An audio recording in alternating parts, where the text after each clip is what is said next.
Hi guys, magluluto tayo ng Bicol Express. So, sangkot muna natin ang karne para lumambot. So, ito, pinakuluan na. Tapos, hanggang sa matuyot na siya. So, yung mantika nito, yun na yung gagamitin pang gisa. And kailangan natin ng baggy beans, syempre ng gata, ng bagoong, ng sili, sibuyas, at saka ng bawang. So, ayan na siya. Lagyan na natin yung sibuyas. Set aside natin yung baboy. Syempre, pag chef daw, sibuyas daw ang inuuna. Ganun daw yun. Oo, pupunta na kumontra. Ganun yun, sabi nila. So, ayan na, bawang na ang isusunod. Kahit hindi pa masyadong gisado yung sibuyas, lagyan mo na yung bawang. Ganun mainis. Ganun talaga. Lagyan na natin yung sili para umanghang. Kaya nga siya Bicol Express. Pero konti lang muna kasi wala lang. Trip lang. Lagyan na tayo ng bagoong. Ayan.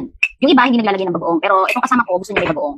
Yun daw yun, ang Bicol Express daw may bagoong. So nagtatalo kami dito sa Bicol Express na to. Kung may bagoong ba ang Bicol Express o wala. Sabi ko kasi wala. Pero siya gusto niya may bagoong. Lagyan na natin yung baggy beans. Ayan. Ang kadami.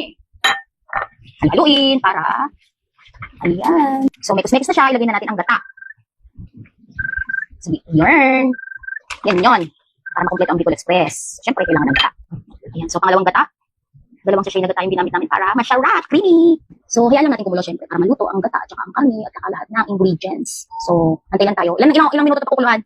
20 minutes pa pakukuluan. So, see you after 20 minutes. Tara, 20 minutes na, luto na. Let's eat!